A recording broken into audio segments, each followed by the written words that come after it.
Good morning বন্ধুরা, এখন বাজে সকাল 6:30। এখনও কিন্তু আমরা ট্রেন থেকে নামিনি। আগের ব্লগে তোমরা দেখেছো আমরা রাত্রেবেলা ট্রেনে উঠেছিলাম, আর আজকে সকালবেলায় কিন্তু আমরা নামবো। এই সবে কটক পার করলেও আমাদের ট্রেন জার্নিটা কিন্তু দারুণ হচ্ছে। আর আমরা কিন্তু মজা করতে করতে দারুণভাবে ট্রেন জার্নিটা উপভোগ করছিলাম। ট্রেনে বসে বসে মেকআপ করছে। নাও নাও করো। এ মা,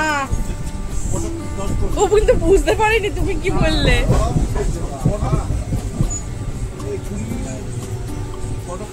দেখতেই পেলে আমরা কিরকম হাসি মজা করছিলাম। আর আমাদের যেহেতু 10 জন ছিল, 5 জন এখানে আর 5 জন একটু দূরে এরমভাবে পড়েছিল। আর আমরা কিন্তু সেভাবেই একবার এখানে বসে গল্প করছি, তো একবার ওখানে বসে গল্প করছি। আর তারপরেই তো চলে এলো গরম গরম চা। আর ট্রেনের বাইরে থেকে এরকমভাবে মালাই চা খাওয়ার কিন্তু মজাই আলাদা। চলো তাহলে চাটা এনজয় করি ট্রেনে বসে বসে।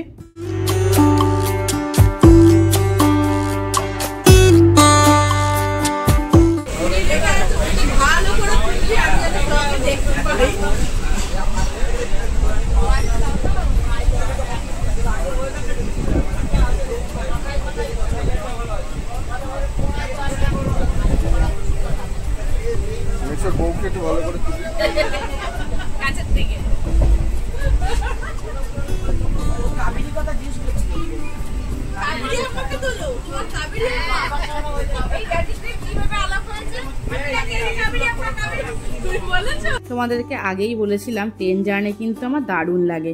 সেরমভাবেই জানলার ধারে বসে বসে কিন্তু ট্রেন জার্নিটা উপভোগ করেছি। আর মামুনি দেখো এখানে ট্রেনের মধ্যেই সানগ্লাস পরে নানা রকমভাবে পোজ দিচ্ছে ছবি তোলার জন্য।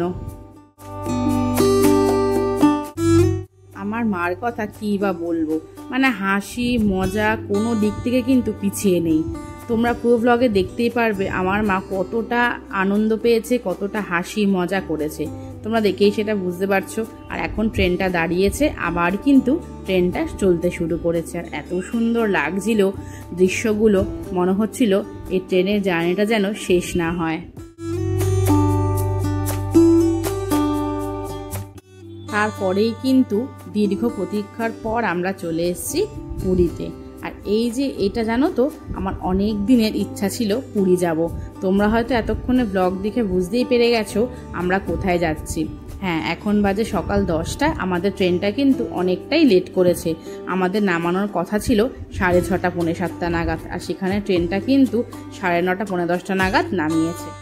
আমরা তো নেমে পড়লাম ব্যাগপত্র নিয়ে। আর এখানে আমি দাদা ভাই তো দারুণ আর কি হাসি মজা করতে করতে আসছিলাম। আর জানো তো দাদা ভাই আর আমার বন্ডিংটা এত ভালো, মনেই হবে না যে দাদা ভাই বা বোন, মনে হবে পুরো বন্ধুর মতো। তারপর যাই হোক আমরা তো চলে এলাম। আর দেখে তো আমি অবাক যে পুরীতে এত লোকজন এই গরমের মধ্যেও আসছে। আমি তো ভাবছিলাম হয়তো সেরকম লোকজন থাকবে না।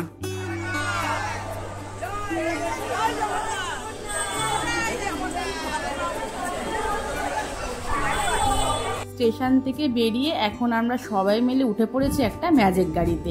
এই ম্যাজিক গাড়িতে করেই আমরা এখন যাব হোটেল পর্যন্ত। তাহলে চলো আগে হোটেলে যাই, তারপর আবার তোমাদের সাথে দেখা হচ্ছে। কথাটা শোন আগে, তোরটা দিয়েছিস, আমারটা দেওয়া কমপ্লিট। আমি এইসব ব্যাপারে অ্যাডভান্স জানি।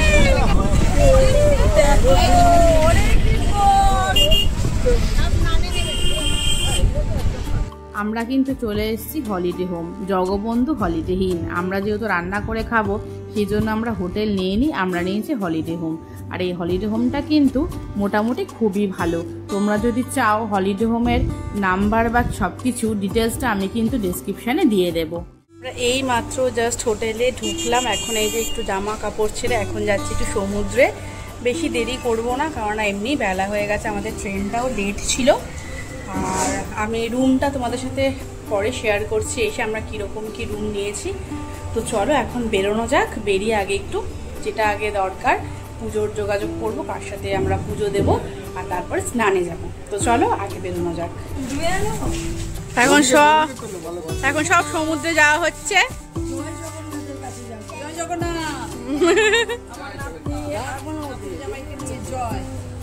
আগে তো খাবো, নাহলে খিদে পেয়ে গেছে।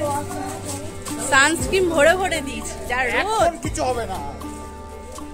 যেহেতু আমাদের সকালের ব্রেকফাস্ট হয়নি, আমরা সবাই মিলে চলে এসেছি এখন একটু ইডলি আর ধোসা নেব।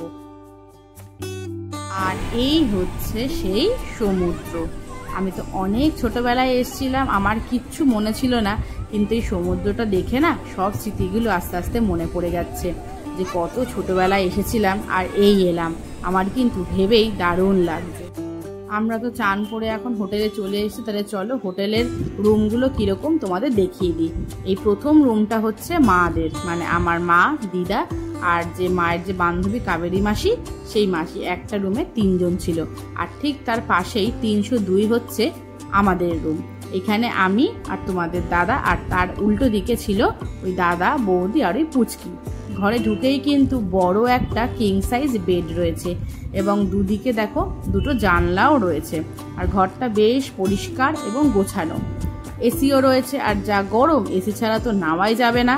আর তারপরেই ছিল কিন্তু এই যে ছোট্ট একটা টেবিল, 2খানা চেয়ার, এগুলো আমরা রেখেছি। আর জলের বোতল হোক বা জলের এরকম কিন্তু ব্যারেলও দিয়ে যাচ্ছিল। আর তারপরেই ছিল এরকম ছোট্ট একটা কাবার্ড আর তার সাথে আয়না।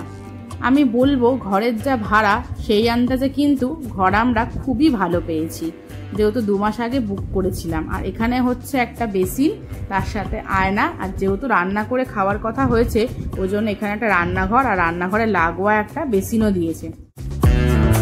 পুরো রুমটা শেয়ার করলাম। রুমটা মোটামুটি খুবই ভালো। এসি রুম নিয়েছি আমরা। তো এখন আমাদের লাঞ্চ টাঞ্চ হয়ে গেছে এই রোদে, আর এখন প্রচণ্ড গরম। এই রোদে আমরা বেরোইনি খেতে। তোমাদের দাদা আর দাদার যে বন্ধু অমিতদা, ওরাই গিয়ে আমাদের সবার জন্য খাবার এনেছিল। আর দোতলায় রয়েছে মামুনিরা, মানে আমার মাসি আর দাদা ভাই। আর 3 তলার পরপর 301, 2, 3 এই 3টে ঘরে রয়েছে আমরা। তো এখন নিচে যাই, নিচে গিয়ে একটু গল্প করি সবার সাথে। এখন আর শোবো না, ঘুরতে এসে শুতে একদমই ভালো লাগে না। তো এখন যাই নিচে, মামুনি, দাদা ভাই, মা, দিদা সবাই রয়েছে, তোমাদের দাদা সবাই রয়েছে। একটু যাই, কি গল্প করি, তারপর আবার বিকালে বেরোবো। চলো নিচে যাই। বলতে বলতে কিন্তু বিকাল হয়ে গেল। বিকালবেলায় রেডি হয়ে আমরা এখন বেরিয়ে পড়েছি। আমাদের পাশে একটা এখানে আশ্রম আছে, আমাদের গুরুদেবের আশ্রম, সেখানেই আমরা যাব। আর এই হচ্ছে আমাদের অনুকূল ঠাকুরের আশ্রম। ভাবলাম কাছেই যখন আমাদের গুরুদেবের আশ্রম, তাহলে একবার দেখেই যাই, গুরুদেবেরও দর্শন পেয়ে যাব। আর ভেতরটা এত সুন্দর সাজানো গোছানো বাগান, কি বলবো, গিয়েই কিন্তু মনটাও ভালো হয়ে গেল। আর এত সুন্দর হাওয়া, পরিবেশটাই কিন্তু বেশ অন্যরকম। আর এই হচ্ছে সেই গুরুদেবের আশ্রমের মন্দির। আমাদের গুরুদেবের আশ্রমের মন্দির কিন্তু সব ডিস্ট্রিক্টেই বলো রয়েছে, এমনকি আমরা যে বাংলাদেশে ঘুরতে গেছিলাম সেখানেও কিন্তু গুরুদেবের আশ্রম রয়েছে, এবং ওখানেই কিন্তু গুরুদেবের আসল জন্মস্থান।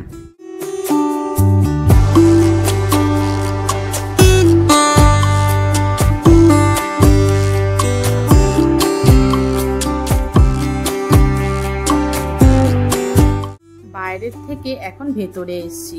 আর এই যে দেখছো আমাদের গুরুদেব শ্রী শ্রী ঠাকুর অনুকূল চন্দ্র। মন্দিরের ভেতরটা কিন্তু খুব সুন্দর, এত বড়, এত পরিষ্কার। আর আমাদের গুরুদেবের আশ্রমের একটা বৈশিষ্ট্য জানো কি, সব মন্দিরই কিন্তু সাদা রঙের। তোমরা দেখেই হয়তো বুঝতে পারছো, অন্য কোনো রঙের কিন্তু কাজ হয় না। বাইরে ভেতরে যাই দেখবে সবই কিন্তু সাদা রঙের আশ্রম।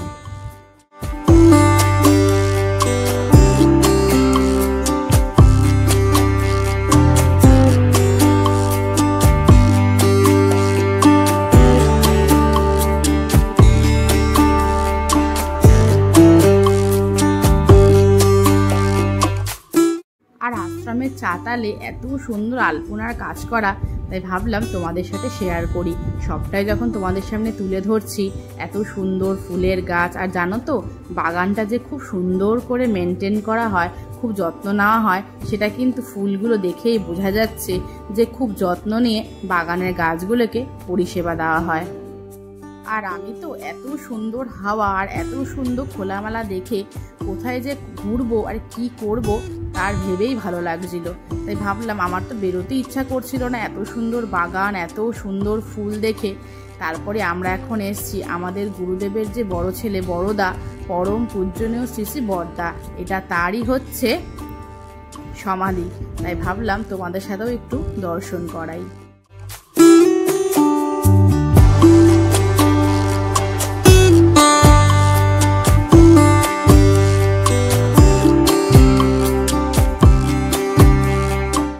মন্দিরটা দেখেছো কত বড়? এইটা হচ্ছে আসল মন্দির, আর তার পাশে যে মন্দিরটা দেখছো সেটা হচ্ছে আশ্রম। সেখানে প্রার্থনা, প্রভাতের প্রার্থনা এবং সন্ধ্যাবেলার প্রার্থনা এগুলো সবই কিন্তু এই আশ্রমেই হয়। আর এই আশ্রমেও কিন্তু থাকা খাওয়ার ব্যবস্থা আছে। আর মন্দিরটা যেহেতু একদম সমুদ্রের পাড়ে, তাহলে বুঝতেই পারছো ওয়েদারটা কতটা স্বাস্থ্যকর।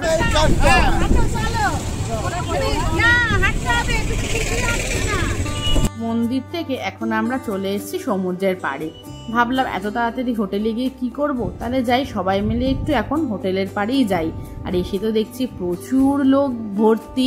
আমি তো ভাবতেই পারিনি এই গরমের মধ্যেও পুরীতে এত লোক আসে। আসলে পুরীটা না বাঙালির একটা ইমোশন। মানুষ যে কদিনে ছুটি পায়, মানুষ কিন্তু এক সুযোগে বা এক প্রথম ভাবনায় কিন্তু আসে পুরী ঘুরে আসি।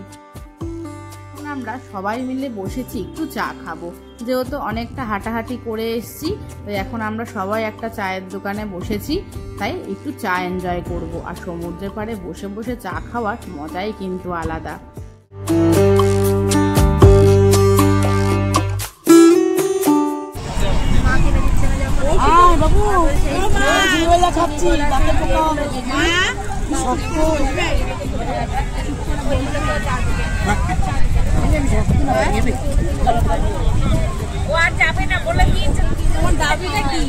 এদিকে নিয়ে আসবো। আর এত সুন্দর সেজেছে বলো, ড্রেস পরেছে এত সুন্দর একটা। মাইন্ডটা এ আছে ওখানে একদম নাড়ু আছে। আমরা এখন একটু সমুদ্রের পাড়ে যে দোকানগুলো আছে সেগুলো ঘুরে ঘুরে দেখছিলাম কি জিনিস কেনা যায়। আর আমরা পুজো দেব কালকে, মানে আমরা সোমবারে গেছি, আমরা মঙ্গলবার দিন পুজো দেবো। ঠাকুর মশাই বলো, তাদের সাথে কিন্তু কথা হয়ে গেছে। আর আমাদের চেনা জানা এক ঠাকুর মশাই ছিলেন, তার দৌলতেই আমরা কিন্তু পুজো দেব। তারপরে এখন সব কিছু ঠিকঠাক করে এখন বাড়ি ফেরার পথে হঠাৎ তোমাদের দাদার ইচ্ছা হয়েছে একটু লঙ্কার চপ খাবে, তাই একটু লঙ্কার চপ নিয়ে এখন যাব হোটেলের দিকে।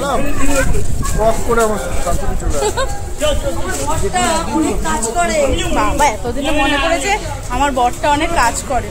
মাল কিনে দিয়েছে না, ওই জন্য এখন বড় বড় করছে।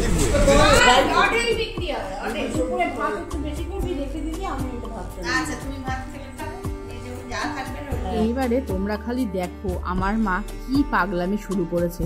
আমাদের রুমে সবাই বসে এখন একটু মুড়ি খাওয়া হচ্ছে আর এই গান বাজনা করা হচ্ছে। আর আমার মা তো যেখানে যায় সেখানে গিয়েই কিন্তু একদম মাতিয়ে রাখে।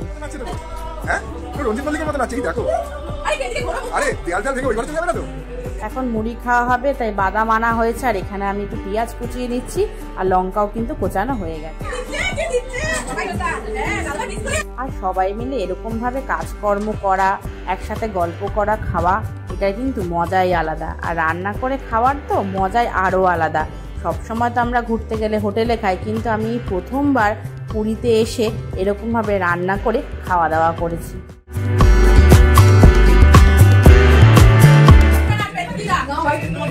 নাচ গান করার পরে অনেকটা রাত হয়ে গেছিলো, তাই ওরা বলল তোমাদের বেরোতে হবে না, আমরা গিয়ে ছেলেরা খাবার নিয়ে আসছি। তাই এখন রুটি, তড়কা, মিক্স ভেজ এগুলো আনা হয়েছিল। আর যেহেতু সন্ধ্যাবেলা মুড়ি অনেকটা মাখা হয়েছিল, তাই কিন্তু মুড়ি আর রুটি দিয়ে আমাদের ডিনারটা ভালোই হয়েছে সেদিনকে।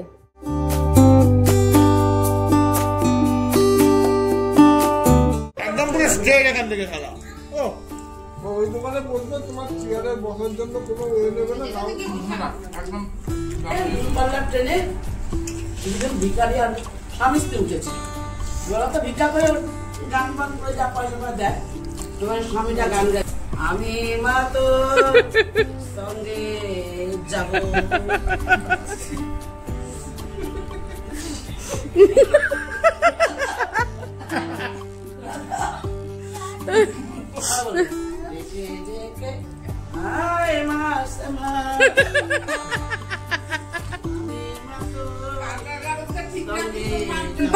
পাবনা ইন্টারন্যাশনাল দেখে এসছি আমরা। না না, রাঁচি তো এখানে, পাবনা ইন্টারন্যাশনাল বাংলাদেশে। আর বিবেকানন্দ বলেছে বেশ করেছে, আর বন্ধুদের বলছে পেদেই যাও পেদেই যাও পেদেই যাও। তোমরা দেখতেই পেলে কতটা হাসি মজার মাধ্যমে আমরা পুরীর প্রথম দিনটা কাটালাম। আর তোমাদের এই পুরী ব্লগটা কীরকম লাগছে অবশ্যই কিন্তু আমাকে জানিও। যদি ভালো লেগে থাকে কমেন্টে লিখো জয় জগন্নাথ। আর পরে ব্লগগুলো কিন্তু খুব শিগগিরই আসছে, তার জন্য কিন্তু চ্যানেলটা সাবস্ক্রাইব করে পাশে থেকো। চলো বন্ধু, টাটা।